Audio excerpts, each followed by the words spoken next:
sideed sano u xidhnaa maaliyadda kooxda Manchester United isla markaana uu ka barbar ciyaarayo xidiga waaweyn ma siinin caqliyadda professionalnimada iyadoo sanado ka hor lagu eedeynayo ninkan inuu musuqmaasuq galay isla markaana lagu xukumi karo xabsi. Laacibkan oo magaciisa la yiraahdo Anderson Luis de Oliveira oo loo yaqaano Anderson waxa uu dhashay wadanka Brazil. Dunida kubadda cagta waxay baratay sanadkii 2007 isagoo caalamka kubadda cagta isaga baxay 2015. Waxa uu sanadahaasi u ciyaarayay Manchester United walow isagu Yurub bilowgiisii uu ka soo galay albaabka wadanka Portugal safka kooxda kubadda cagta FC Porto. Waxa uu ka mid ahaa jeyskii dahabiga ee sanadahaasi matalayay. Sanadkii 2008 waxa loo doortay laacibka Golden Boy xulkiisa qaranka wadankaasi Brazil. Waxa uu bilowgiisii u ciyaaray sanadkii 2007 isagoo wacdare ka sameeyay koobkii Olombikada kulankii guusha Brazil ay ka gaartay xulka qaranka wadanka Chile. Sidoo kale kulamadii kale ee Olombikada ee Brazil ay ka hortagtay New Zealand iyo kuwa kale ayuu wacdare la sameeyay xulkaasi. Laakiin dhawaan ay ahayd markii 33 jirka mushkilad weyn isagu wajahay. Shabakada Globe.com waxay si cad u sheegtay ninkan inuu wajahayo qadiyad ku aadan inuu sameeyo musuqmaasuq iyo sameynta lacago been abuura. Golaha garsoorka ee Porto Alegre ee wadankaasi Brazil waxay si cad u sheegeen in tani ay ahayd fal aan wanaagsaneyn isla markaana laacibkan lagu helay sanadkii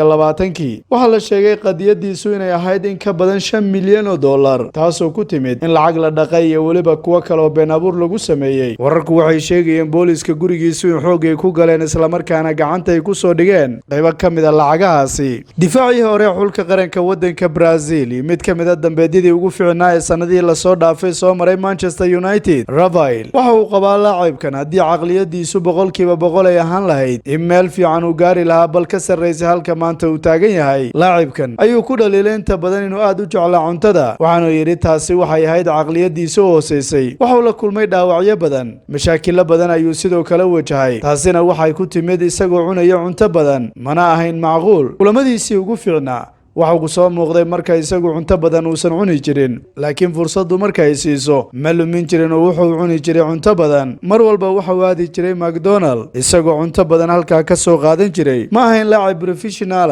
balse caqliyadiisu haddii si wanaagsan ay u shaqayn lahayd waxa uu noqon lahaa mid ka mid ah kuwii ugu fiicnaa dunida kubadda cagta bal laga yaabay inuu ku guuleysto abaalmarinta lagu jecel yahay Ballon d'Or-ka. Markana qaybihii kale ee falanqaynta dabcan shalaytole waxa wadacad qabsatay isla markaana iska soo gabagabooday qadiyadii Zinedine Zidane iyo xiriir kubadda cagta wadankaasi Faransiiska. dabcan maalmihii ugu dambeeyay waanu ka hadlaynay barnaamijka falanqaynta wararkii ugu dambeeyay marba waxa ka soo kordhay waan soo gudbinayn laakiin qaybtii ugu dambeysay ay maanta iska noqonaysaa haddii aysan wax kale cusub ka soo kordhin. dabcan qadiyadu Zinedine Zidane arinta cajiibka waxay tahay bal qiyaas ruux bini aadana ee aan hadal ee aan qoraal soo qorin ee aan dacwad qaadin ee aan eed sheegan ee aan dhihin waxaas baa liiga haleeyay haddana dunidoo dhan ba ay difaacayso midda koowaad waxa ugu muhiimsan waxay tahay masdaaqiyadda iyo weliba ninkan suluugiisa. nin guuleystay inuu ahaa laacib wax badan qabsaday iyo weliba macallin weyn buu jira taa lama qarin karayo marka waxna lama dhihi karayo waxba lagama sheegi karo laakiin arinta ugu muhiimsan waxay tahay suluugiisa iyo akhlaaqiyan taasoo wax weyn ka caawisay qadiyadda marka la iyo raggii ugu waaweynaa ee saameynta ku lahaa. ugu dambeyn ninkan waa xilkii waa lagu qasbay inuu is casilo ama xilkii waaba laga qaadayba isla markaana ku-xigeenkiisii baa shaqada sii wadi doona.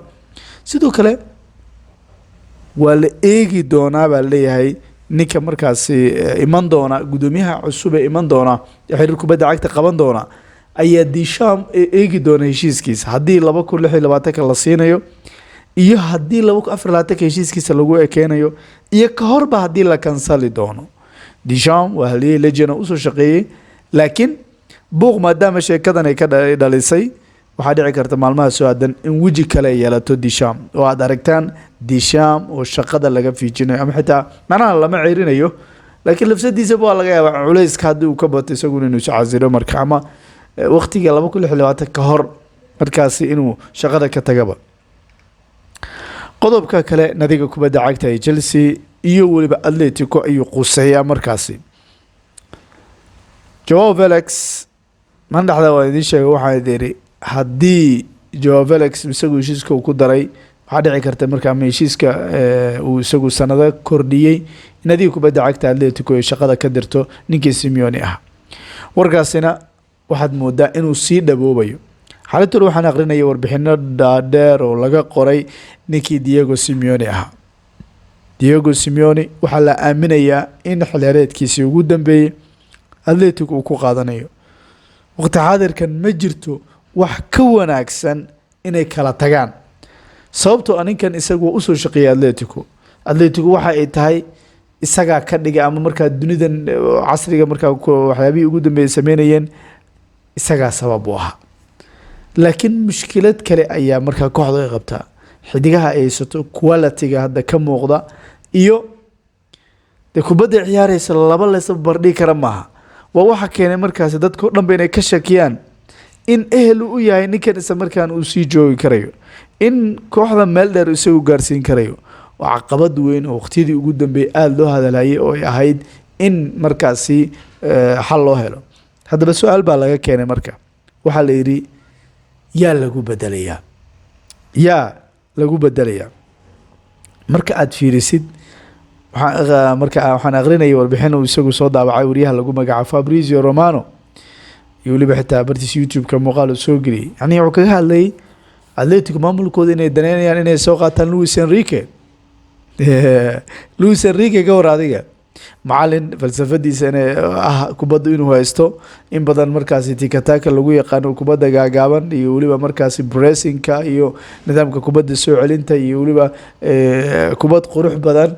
cagsiga Diego Simeone oo koox markaasi difaacasha tobanka xidig marka kubadda gadaasheeda mar walba yani kubadda aan ciyaarin kubadda hawda la yiraahdo ka tuur iyo halka yani kubadda lugtiisa ama kubadda fikradda sidaas ah yani kubadda haday ku dhaafto lugti waxa xasuusta mid kamid ah saaxiibada aan ahayno marka habeenada kamid ah oo garoon ku jirno markaas ninkii baa buloon la orday mid kamid la jiro yiri lugtiisa ama kubadda ninkii buloonka qaadan lahaa kubaddii waa iska dhaafay marka waxyaabo badan oo cajiib waxa jira markaasi qaabka u dagaalama marka Simeone waxa waaye ama lugtiisa ama kubaddaas.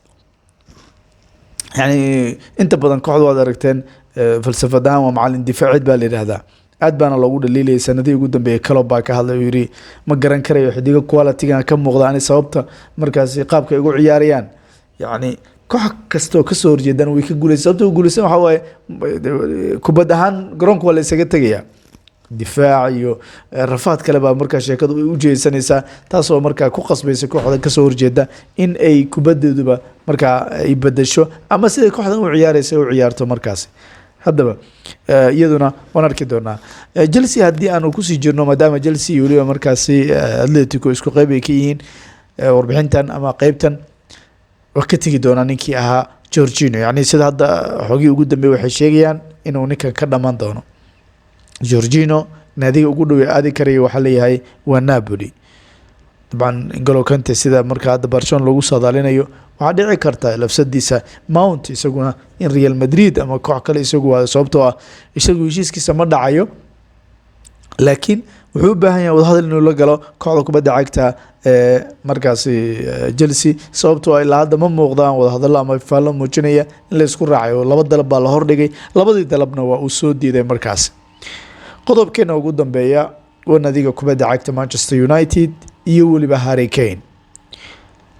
Kane ma jirto fursad ka wanaagsan uu heli lahaa tan xilciyaareedka soo aadan 6 bilood soo aadan markuu ciyaaro kooxda ama Carabao Cup iyo waxa hadda ay ku guuleysanayaan ma muuqdaan kuwana waxa waaye sanad kale koob la'aan bay bixi doonaan, laakiin waxay u baahnaan doonaan in ugu yaraan meel dheer iyagu ku dhameystaan afarta ay ka mid noqdaan kaalin Champions League-na markaasi iyagu ay helaan. si kaalin Champions League u helaan waxay u baahan yihiin sida ugu wanaagsan iyagu inay u ciyaaraan ay u dagaalamaan mustawa ugu fiican ay soo bandhigaan si iyagu marka ugu yaraan kaalin Champions League iyagu ay u helaan. laakiin arrinta cajiibka waxay tahay nadiga kubadda cagta United baa la xiriirinayaa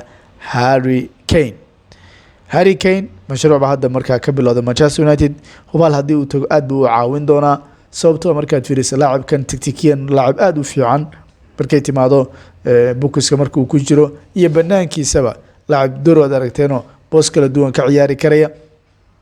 cajiiba yani laacib magaca weeryahan kaliya iska wata laakiin in ka badan kuu qabanayo markaas nadiga kubadda cagta United ayaana markaa loo saadaalinayaa dabcan waxaan arkay warbixino badan oo lagula hadlayay ninkan waxaa la tilmaamaya isagu inuusan koob ku guuleysan marka yani laacib legend oo intaas soo qabsay intaas Premier League goal ka dhaliyay haddana aan koob ku guuleysan raggii kooxda kaga tagay Berbatov iyo raggii kale Tottenham ka tagay samarkana darkaysan waxay sameysanayeen wax sahlan ma ahayn yani United ay tageen kooxay qaarkood ay ka tageen oo koox kale ay aadeen haddana koob ay kula guuleysteen yani ninka waxaa leeyahay marka waa fursadaadii kugu dambeysay ama United ama tu kaleba aad laakiin koobaad ku guuleysanaysaa markaas waxaad u baahan tahay Britole marka aad legend noqoto waxaad miiska soo saartay oo tiraahdo anigu koobka iyo ka baan qaaday bilada baan ku guuleystay laakiin adigu haddii aad markaasi miiska soo saartay biladii aniga daacad baa kooxdeeda u ahaa taasi waxba kuma goynayso waa la tilmaamayaa oo marka liiskaaga